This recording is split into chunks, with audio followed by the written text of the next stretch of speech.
Classic and Modern 2023 season started off at Castle Combe in Wiltshire.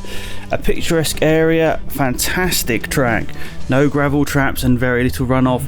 It had a great turnout for both grids as well, so we're looking forward to a fantastic season ahead. Let's start off our race report with the Super Saloons and TinTops, and the morning was a pretty damp one, lots of rain overnight, and it started in qualifying as well. Most drivers with the CMMCS having never been to the Castle Combe circuit before, meaning qualifying was of course going to be a little bit tricky. Qualifying would see Josh Payton on pole position in his Ford Cortina, a massive 5.4 seconds ahead of anyone else. Dave Cowan would finish in second position ahead of Rod Birley, and Neil Gardner would finish in fourth place. These four would be the top four within their respective classes too. Then would come Chris Bassett, Bradley Lane, Peter Selden, who was the leader of Class D, Martin Reynolds, Jack Whitehead, Bob Hosier leading T1, then Martin Scott, Matthew Brennan, Lee Clough, then Adrian Matthews, Steve Dan, Colin Claxton, Nick Lunn leading Class TH, Gideon September, Angelo Massinetto ahead of Class T3, and Ken Angell in the 20th starting position. And race 1 would see a dry track, so for all of the drivers who had just learned the wet circuit, the dry circuit was something completely new now to learn. But in the race before, there was a sharp rain shower, seeing the track start to get damp once more. So drivers had a decision to make: would they go on the wet or the dry tyres? Some drivers scrabbled to get the wet tyres back on the tar, and others decided to stay with their dry or slick tyres. The start would see Payton lead away with Birley slotting into second position. Dave Cowan held third as Bradley Lane moved through the field rapidly in his Honda Civic Type R up to fourth position, while Selden demoted Gardner down to sixth. Martin Reynolds was going strong in seventh position, with Scott now up into eighth position, followed by Hosier and Dan. Meanwhile, Birley drew alongside Payton on lap number 3, but the local man fought back at Quarry and got back that position. However, down at Tower, Rod powered alongside to take the lead. The black Escort gradually drew away as the red Cortina would start to slide back on the rapidly drying track. And one drive we have to mention here was that of Jack Whitehead. He had risked it to stay on his dry, slick tyres, and although the first few laps of course were a bit tricky, towards the end of the race Jack had put in a fantastic performance in his BMW M3 to slot his way up through the field and putting in a really impressive 1:20.2 fastest lap time on the tricky track conditions. And there was an incredible performance from Brad Lane. On lap number 5, he had moved his tin-top Honda Civic up into second position, going incredibly well. And 2 laps later, we'd see Selden get past Payton for third position, and then Cowan would get past him to take fourth position for himself.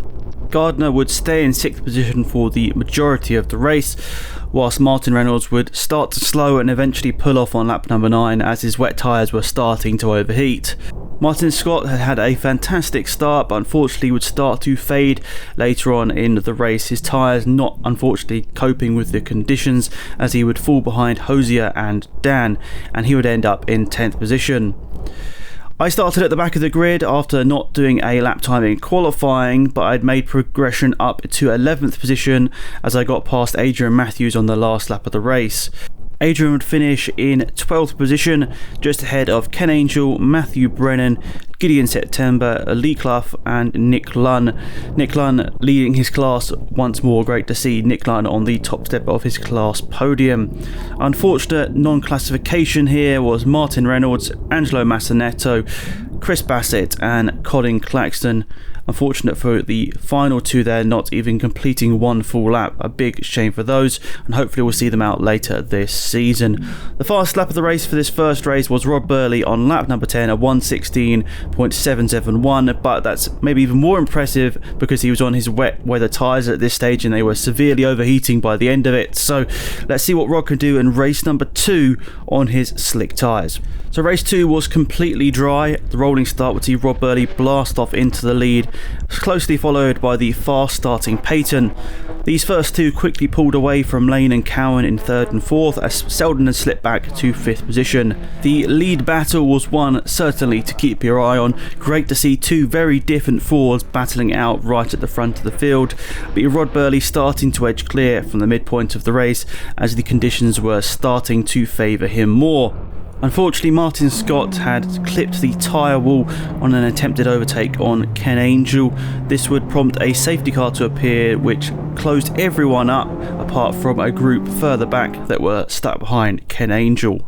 The safety car would pull in with some of the pack closed up at the front, and Rod would blast away off into the distance to take his second win of the day.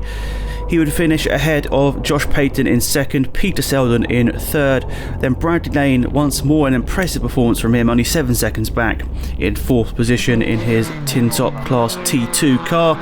Dave Cowan was next ahead of Neil Gardner, Martin Reynolds, Bob Hosier once again winning T1 in 8th, followed by Jack Whitehead, Steve Dann, Ken Angell, myself, Gideon September, Matthew Brennan and Nick Lunn. And some unfortunate DNFs from this race. Adrian Matthews on lap number 5 along with Martin Scott. Lee Clough did not really start, only completing half a lap. Then Angelo Massinetto and Colin Claxton. Your fastest lap of the race once more was from Rod Birley, a 1:13.880. More and more pace from Rod, of course, in the dry conditions, but great to see him fast out front. And the Intermarque Silhouettes would also have a very interesting day of racing at Castle Combe. Today they were mixed in with the Welsh Sports and Saloon Car Championship. This would ensure a big grid of cars and lots of action out on track. And in qualifying, it would be a great result from Lewis Smith. He was 2.2 seconds up the road from the next car, which wasn't actually an Intermarque Silhouette, it was one of the Welsh cars. The second position in the Intermarques would be Daniel Smith, followed by Reuben Taylor and Russell Humphrey.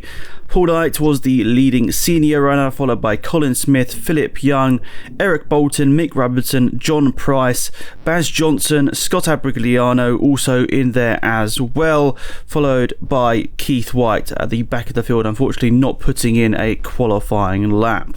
And these were done in the wet conditions, so once we got to the dry races later on, it was going to be a pretty interesting race. So the two grids were separated for the rolling start. It would be the Intermarque Silhouettes followed by the Welsh Saloon Car Championship cars behind. We'd see the Intermarques flying off into the distance. It would be the two Smith brothers surging off into the lead in their Mercedes, opening up a big lead over Knight in 3rd. Reuben Taylor was slowing and unfortunately pulling off after just 2 laps. Humphrey emerged in 4th place with Colin Smith close behind. The Ginetta driver had made an overtake on lap number 3 as things were starting to settle down. White had made solid progress from the back of the field and he was catching up to Bolton in 6th, but Eric would start to up his pace to keep that red BMW behind. Further back there was an entertaining little battle between Robertson, Abrigliano and Young. The gaps ebbed and flowed throughout the race as they were lapping some of the other traffic in the Welsh Saloon Car Championship. Meanwhile at the front it was status quo for the two Mercedes as they traded fastest lap, with Daniel eventually getting the fastest time. Knight would run well up into 3rd position and taking the first senior category as well. Colin Smith was happy with 4th, followed by Humphrey, Bolton and White. White was the second senior driver throughout this field, so of course another podium for him. Robertson was next. Abrigliano and Young were just close behind him as well, so great close battling towards the back of the top 10 too. All of the top 10 finishers were on the lead lap, but unfortunately retirements for Johnson and Price. Then the draw for the second race of the day saw the top 6 cars reversed. This would promote Bolton up into pole position. Again, the fast starting Smith brothers would surge through the field early on, Lewis taking the lead by the end of lap number 1. Daniel would come through in 3rd, and by lap number 2 Daniel was up into 2nd position, but all eyes were on Reuben Taylor, a driver who knows Castle Combe well, as he quickly moved up through the field and up into 3rd position on lap number 3. Lewis seemed to have everything under control as he kept the gap to his brother at around 3 seconds. And then on the last lap of the race he would disappear. Everyone wondered what had happened to the leader on this last lap of the race, but unfortunately for him it had transpired that a suspension part had broke and speared him off into the tyre wall. Fortunately there was not too much damage for him, and this would mean that Daniel would take the win ahead of Taylor, holding off a late charge from Bolton, who would finish third. Knight again putting in a fantastic performance. He would finish in 4th place overall, the leading senior, followed by Russell Humphrey, Keith White, the 2nd senior, Mick Robertson, the 3rd senior, then Scott Aprigliano in 8th, followed by Philip Young in 9th, and 10th place within the Intermarque silhouettes would be the John Price Vauxhall Tigra. Unfortunately, that would be all of the finishers within the Intermarque silhouettes, as we had some retirements. Lewis Smith, of course, and Baz Johnson would be an eventual non-starter, and Colin Smith would retire just after 6 laps. So a great performance from all of our drivers at Castle Combe. Thank you to everyone that has joined us here for this first round of the season. Of course, we'll be back for more action soon with the Intermarque silhouettes, the TinTops and the Super Saloons at Mallory Park at the end of May. Thank you for watching, and we'll see you there. Goodbye.